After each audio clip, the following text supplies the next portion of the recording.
continuidade aos nossos estudos, hoje nós vamos falar sobre a conservação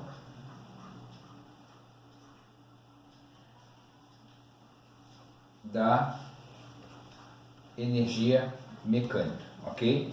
Então, a energia mecânica, ela nada mais é do que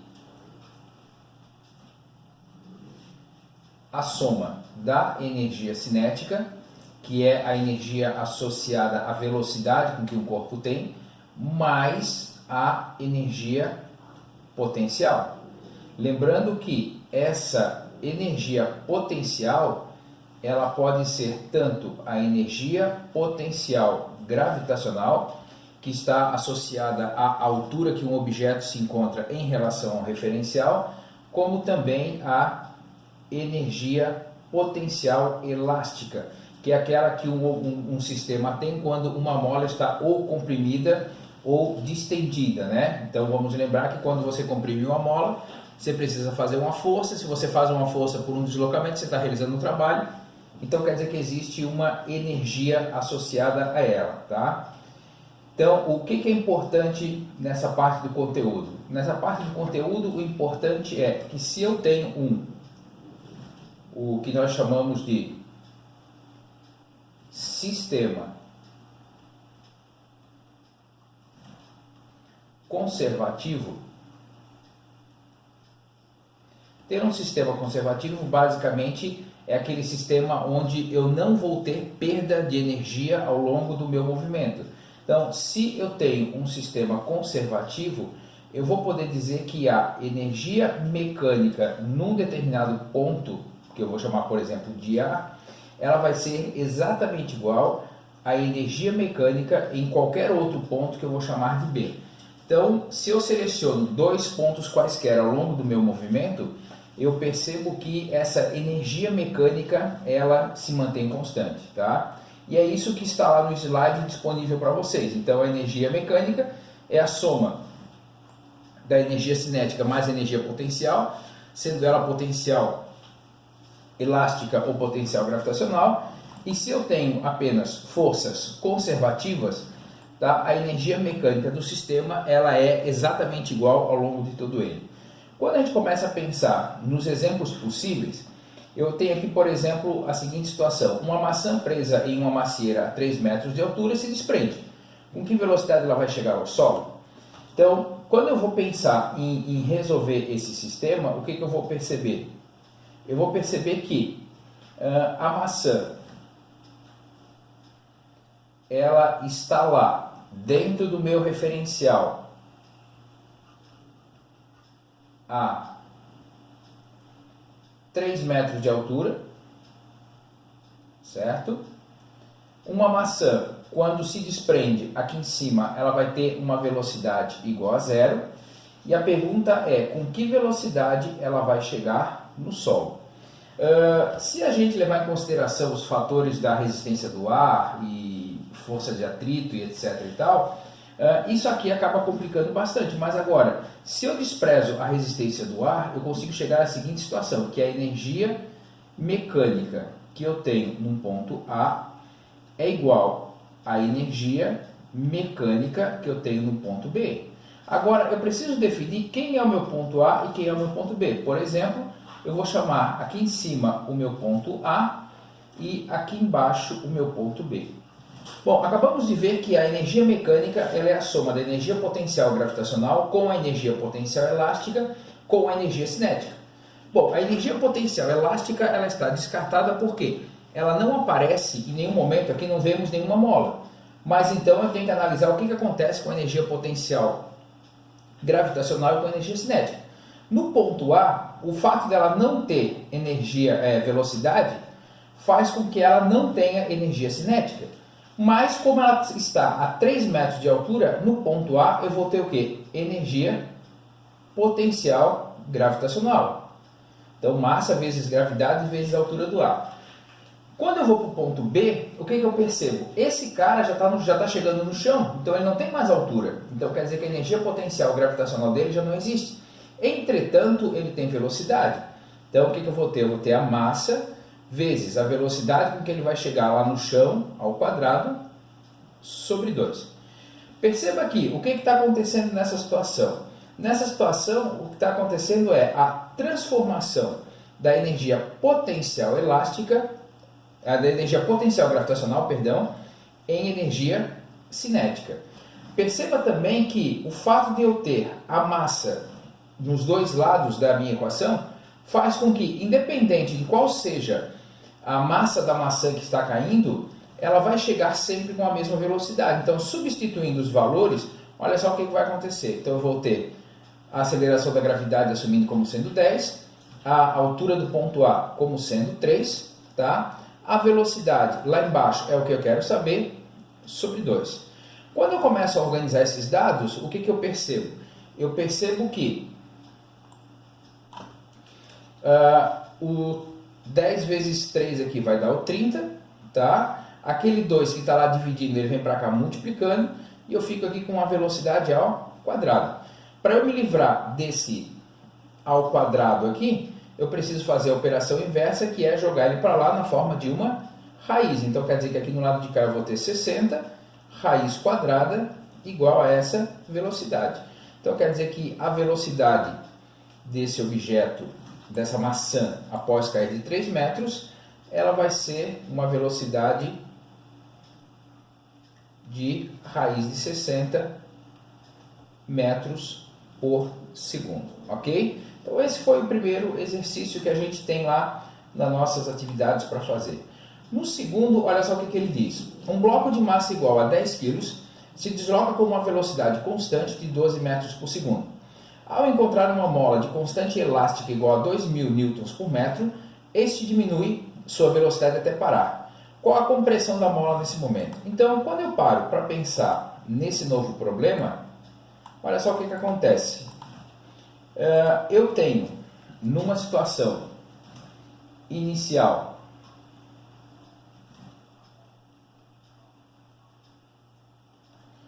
um objeto se deslocando com uma certa velocidade de 12 metros por segundo,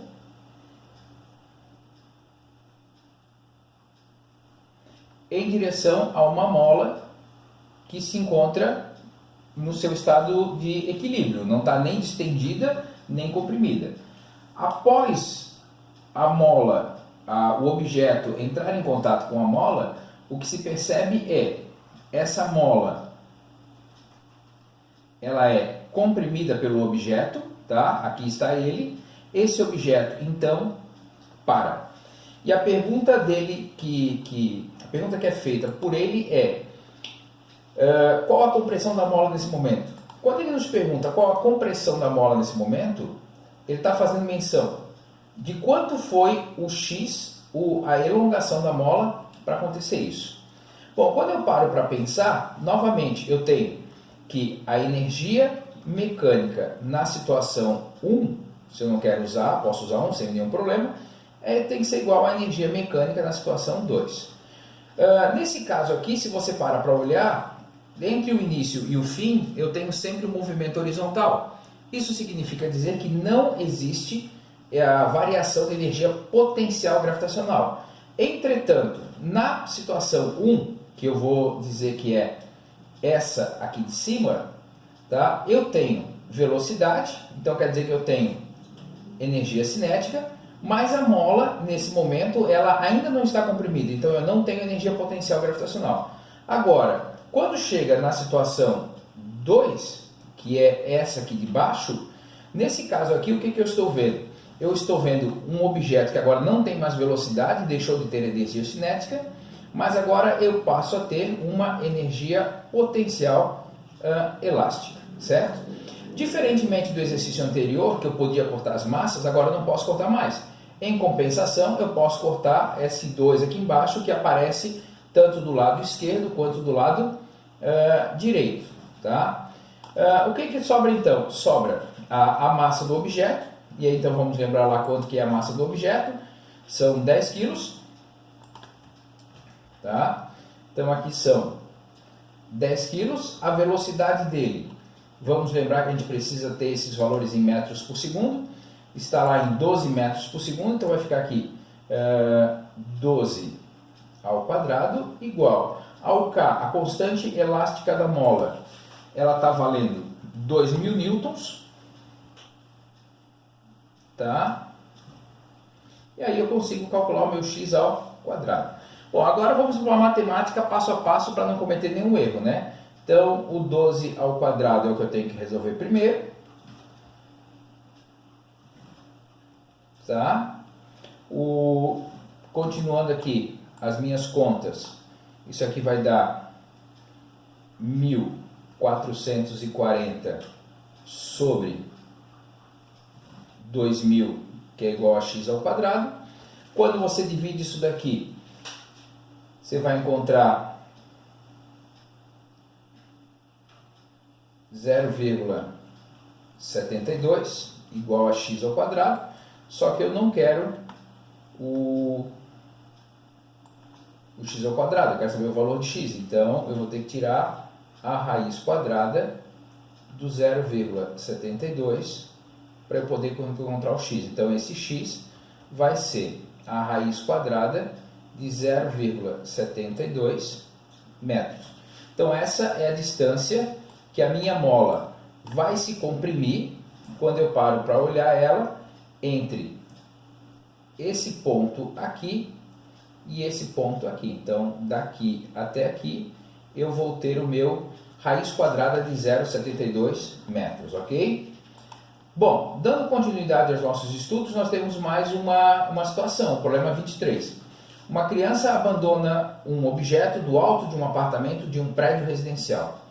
Quando ele fala abandona, não é que ela foi jogada, então quer dizer que a velocidade inicial dela foi 0. Ao chegar no solo, a velocidade do objeto era de 72 km por hora. Admitindo o valor da gravidade como sendo 10 metros por segundo ao quadrado e desprezando as forças de resistência do ar, determine a altura de lançamento do objeto. Então, vamos lá. Deixa eu só apagar aqui. Limpei. Então, começando. Tá? Então, eu tenho uma criança que está lá do alto de um prédio. Tá? Ele solta um objeto, então quer dizer que essa velocidade aqui em cima é 0. Quando esse objeto chega aqui embaixo, a velocidade dele é de 72 km por hora, tá? Não posso esquecer de passar isso para metros por segundo, faço isso dividindo por 3,6, então vamos só deixar isso aqui registrado. Para passar de km por hora para metros por segundo, eu divido por 3,6, e eis que vem a pergunta de qual foi a altura que esse objeto foi solto. Então ele quer saber quanto que é esse h. Novamente, para o caminho mais rápido para resolver esse exercício é a conservação de energia. Então a energia mecânica do ponto A é igual à energia mecânica do ponto B. Tá? Vou associar o ponto A como sendo aquele lá em cima. Tá? Naquele ponto A, ele não tem energia cinética, porque a velocidade é 0, mas ele tem energia potencial gravitacional, porque ele tem altura. Então vai ser o quê? M vezes G vezes H. Agora, quando eu vou aqui para o ponto B, aqui embaixo, o que eu percebo é, ele não tem mais altura, já caiu tudo que tinha para cair, mas ele tem velocidade, então quer dizer que ele tem energia cinética. Só para lembrar, eu não levei em consideração a energia potencial gravitacional, porque em nenhum momento essa energia potencial gravitacional vai aparecer, porque não teve nenhuma mola. Então agora eu consigo, vamos lá, cortando as massas, a gravidade é 10, a altura eu desconheço, a velocidade com que ele chega ao solo é 20 ao quadrado sobre 2. Então, resolvendo a questão, a parte matemática, né? Então, o que eu percebo agora? Que é que eu vou ter 10h igual a 20 ao quadrado, que é 400 sobre 2. Então, esse h vai ser 200, que é o resultado de 400 dividido por 2, só que eu tenho que dividir ele por 10. Então, quer dizer que essa minha altura da qual ele vai cair é de 20 metros, ok? Bom, dando continuidade aqui ao nosso ao nosso PowerPoint, a gente percebe que nós temos aqui um exercício onde a gente começa a transformar as calorias que uma pessoa ingere, tá, a partir de uma barra de chocolate, e querer saber quantos metros ele vai conseguir subir em cima por cima de uma rocha, tá, usando toda essa energia. Então vamos lá. Quais são as informações que eu tenho? Eu tenho as informações de que ele ingeriu uma energia associada de 500 calorias, tá?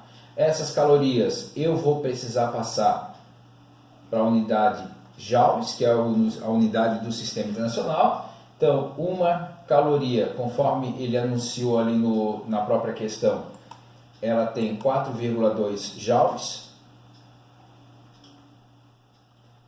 Tá? Então, 500 calorias vão ter X. Quando eu resolvo isso, então quer dizer que o meu X vai ser 500 vezes 4,2, que vai dar 2.100 joules. Então, essa energia é a energia que ele vai usar para que uma pessoa que tem 70 quilos de massa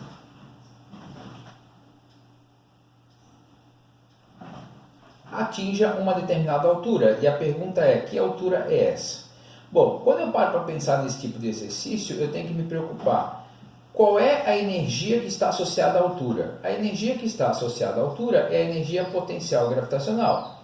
Massa vezes gravidade vezes altura. Então quer dizer que eu tenho disponível 2.100 joules de energia, a massa da pessoa é 70 quilos, a aceleração gravitacional é 10 e a altura é aquilo que eu estou querendo descobrir. Tá? Então quando eu vou terminar de fazer as contas, olha só o que acontece. Isso aqui vai ficar 2.100, faço a multiplicação aqui, 700 vezes o H, esse 700 está multiplicando, ele vem para cá dividindo, tá? E aí eu consigo encontrar essa altura. E aí eu chego à conclusão que essa altura que ele consegue subir com essa energia que foi disponibilizada é de 3 metros. Então essa é a altura que ele consegue alcançar com a energia lá de 500 calorias que lhe foi fornecida, ok? Quando eu volto aqui no meu slide, o que eu percebo? Eu tenho agora o trabalho de forças não conservativas.